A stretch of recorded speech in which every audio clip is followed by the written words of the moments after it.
안녕하세요. 삶의 지혜와 신앙의 깊이를 탐구하는 시간입니다. 오늘 우리는 현대사회에서 신앙인으로 살아간다는 것의 의미, 특히 가정 안에서 어떻게 우리의 믿음을 실천하고 다음 세대에게 물려주어야 하는지에 대한 깊은 성찰을 나누고자 합니다. 본격적인 이야기에 앞서 이 귀한 메시지가 더 많은 영혼에게 닿아 선한 영향력을 미칠 수 있도록 잠시 시간을 내어 구독과 좋아요로 저희의 여정에 동참해 주시길 부탁드립니다. 여러분의 작은 클릭 하나가 하나님의 말씀을 전파하는 귀한 도구가 됩니다. 이 영상을 시청하시는 모든 분들의 가정과 삶의 터전 위에 주님의 은혜와 평강인을 함께하기를 진심으로 기도합니다. 얼마 전 다음 세대를 위한 신앙 캠프에 대한 한 자매님의 나눔을 들으며 깊은 감동을 받았습니다. 우리 아이들의 영적 성장과 축복을 위해 자신의 시간과 노력을 기꺼이 헌신하는 분들이 있다는 것은 참으로 아름다운 일입니다. 하지만 동시에 저는 마음 한편으로 깊은 슬픔을 느껴야 했습니다. 왜 하나님께서는 가정을 넘어선 다른 이들에게 아이들을 향한 무거운 마음과 부담감을 주셔야만 했을까요? 그것은 바로 본래 그 마음을 품어야 할 부모들이, 특히 아버지들이 그 마음을 잃어버렸기 때문입니다. 자신의 어린 아들을 조부모에게 맡겨버린 한 아버지의 이야기를 들었을 때 솔직히 제 마음속에서는 그를 찾아가 호되게 꾸짖고 싶은 분노가 치밀어 올랐습니다. 그는 단지 아이를 맡긴 것이 아니라 한 아이의 영혼을 파괴하고 있었기 때문입니다. 때로는 이런 극단적인 생각마저 듭니다. 어떤 사람들은 애초에 자녀를 가질 자격이 없는 것은 아닐까? 도대체 왜 아이를 낳은 것일까?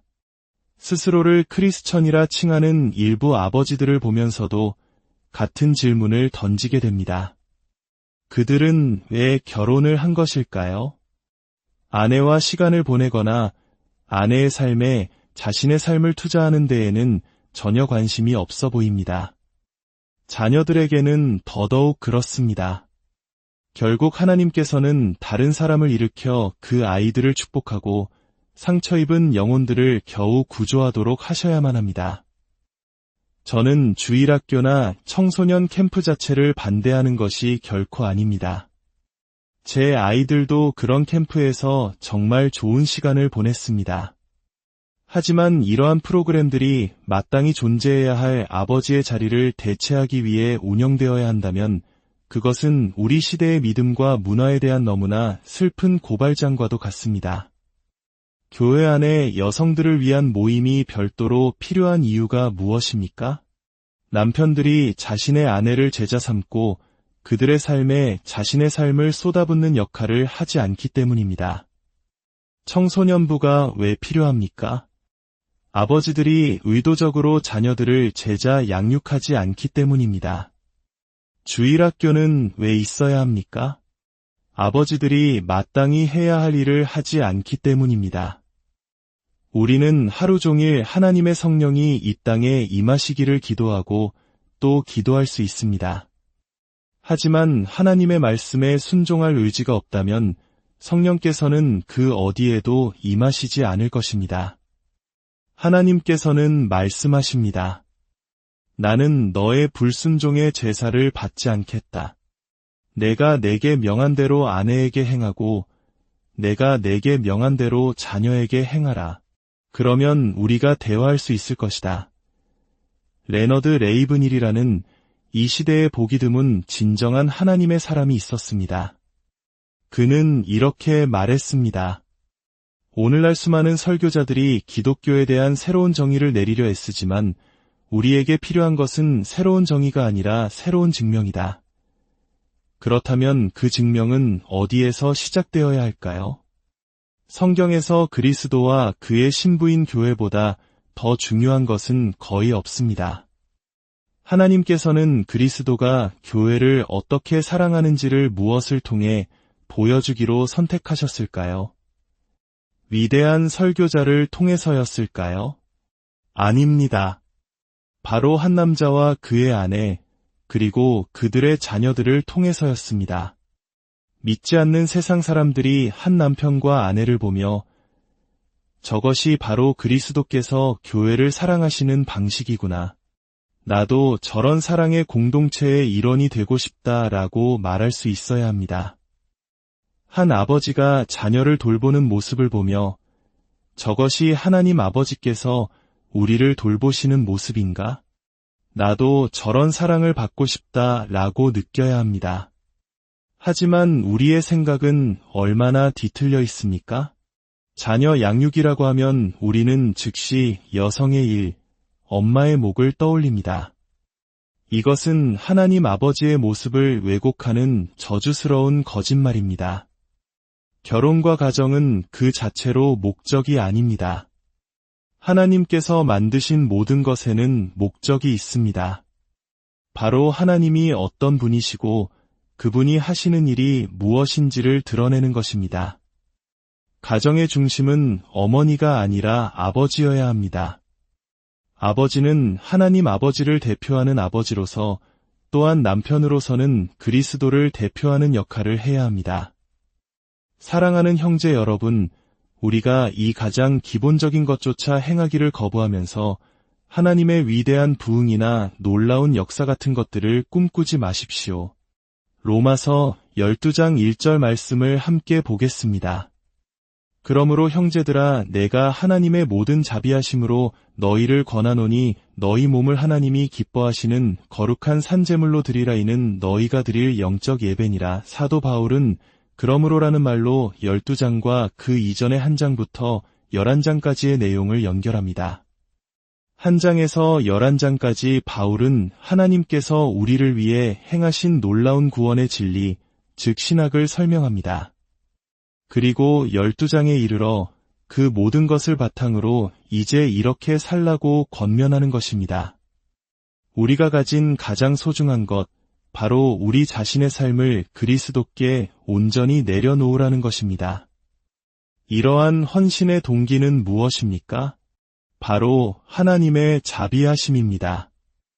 우리를 향한 하나님의 그 크신 사랑과 자비가 너무나도 크고 놀랍기에 우리는 감격하여 우리의 삶을 기꺼이 제물로 드릴 수밖에 없는 것입니다.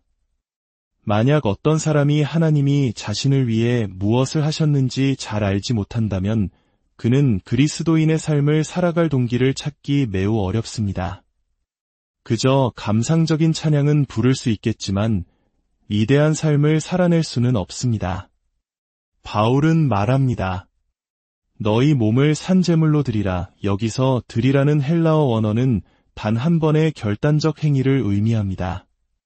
더 이상 두 마음을 품고 머뭇거리지 말고 이제 최종적으로 결정하라는 것입니다. 하나님은 때로 선지자들을 통해 너희가 나를 지치게 하는구나 라고 말씀하십니다. 이랬다 저랬다 하는 사람 곁에 있으면 우리도 피곤해지는 것처럼 하나님도 우리의 불분명한 태도에 지치십니다. 바울은 왜 마음이 아닌 몸을 드리라고 했을까요? 오늘날 마음이라는 단어는 너무나 모호하고 감상적인 의미로 변질되었습니다. 사람들은 내 마음에는 예수가 있어. 나는 마음으로 예수를 사랑해. 내 삶을 보고 판단하지 마. 내 마음은 당신이 모르잖아 라고 말합니다. 마치 마음이 우리의 다른 모든 부분과 분리된 것처럼 말입니다. 하지만 바울은 말합니다. 아니다.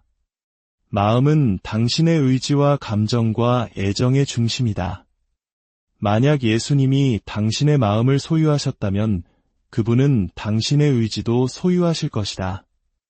만약 그분이 당신의 손과 발, 눈과 귀, 즉 당신의 몸으로 하는 일에 아무런 영향을 미치지 못한다면 당신은 예수님이 당신의 마음을 소유했다는 자기기만에 빠져 있는 것이다.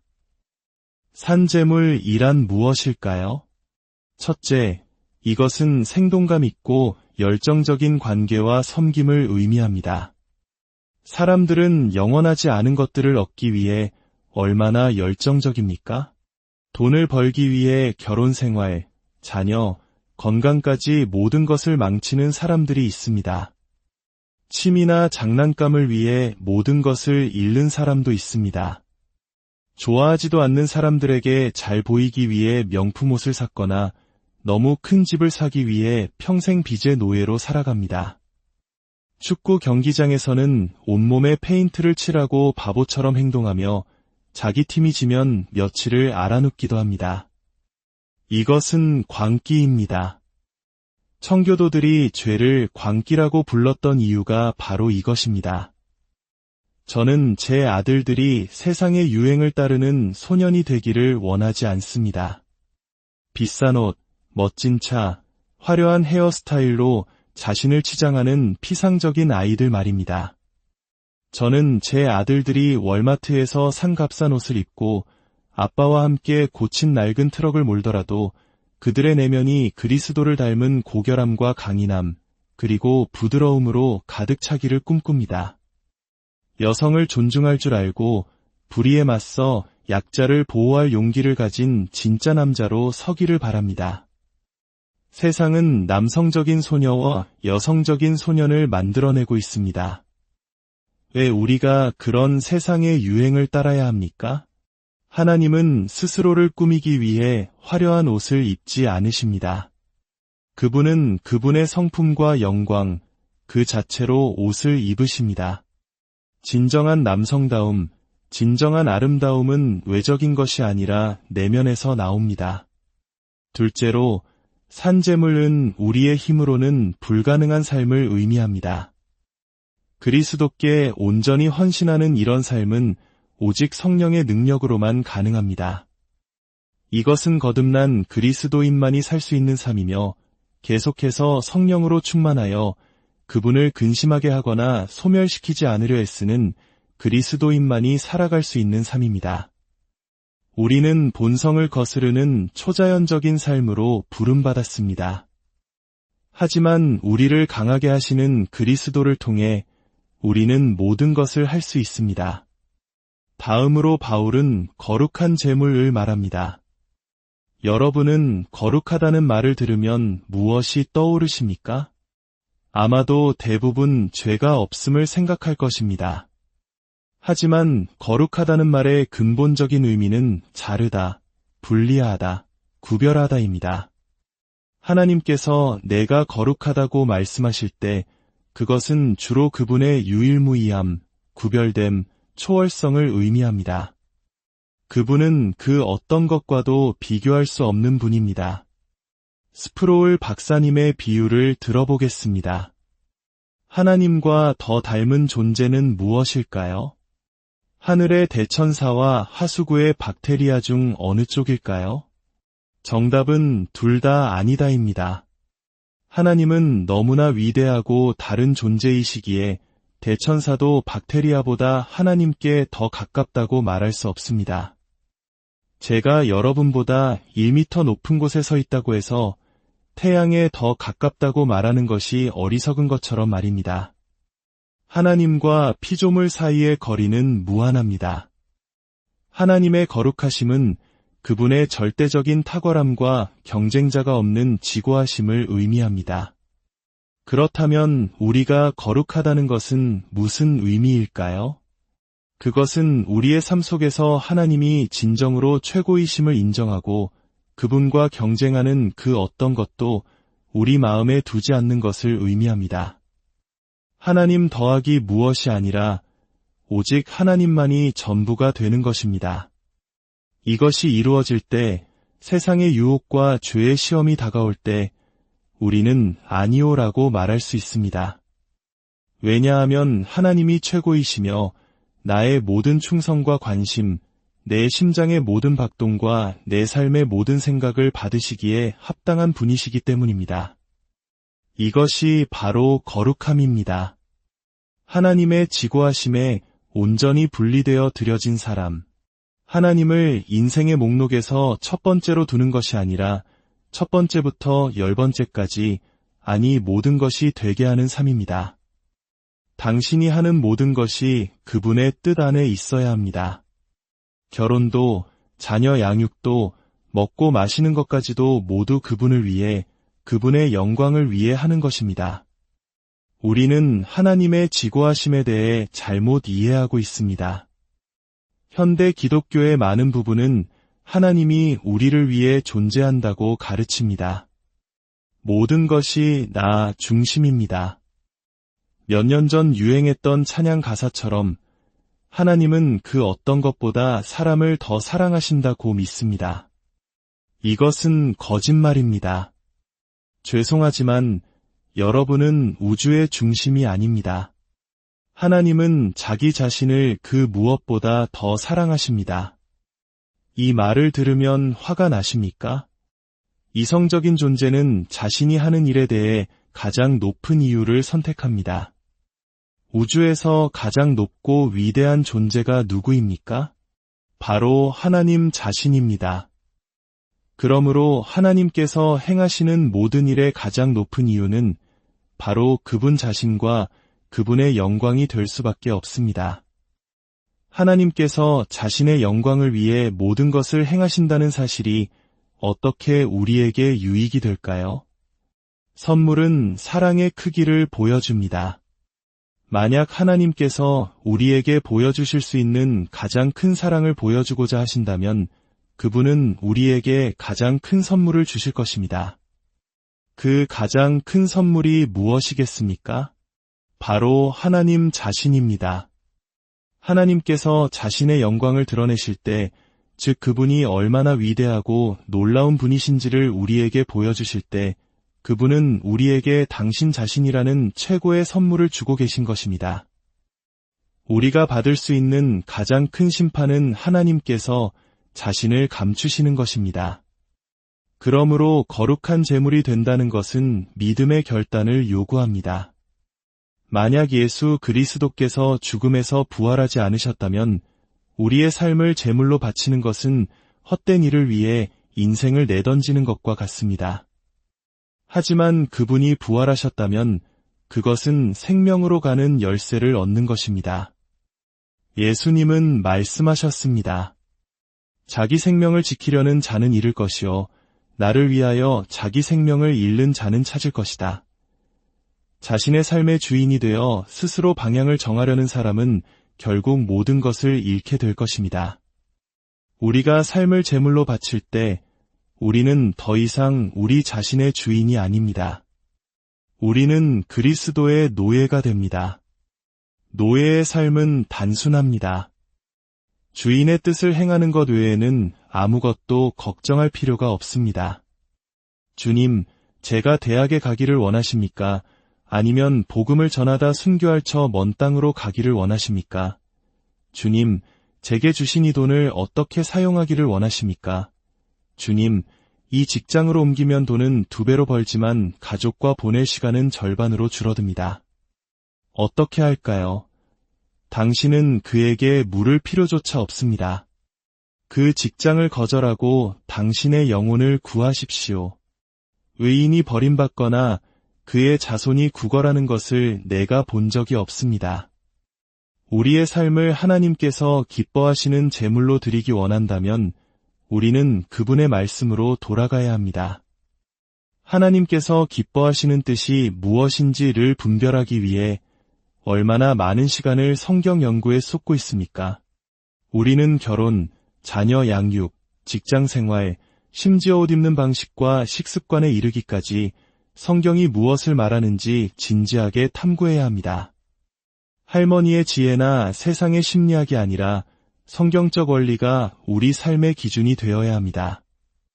수많은 크리스천 상담이 성경이 아닌 그리스도를 미워했던 프로이트나 스키너 같은 사람들의 세속 심리학에 기반을 두고 있습니다. 우리는 비성경적인 방식으로 살면서 우리 삶에 문제가 끊이지 않는지 의아해야 합니다.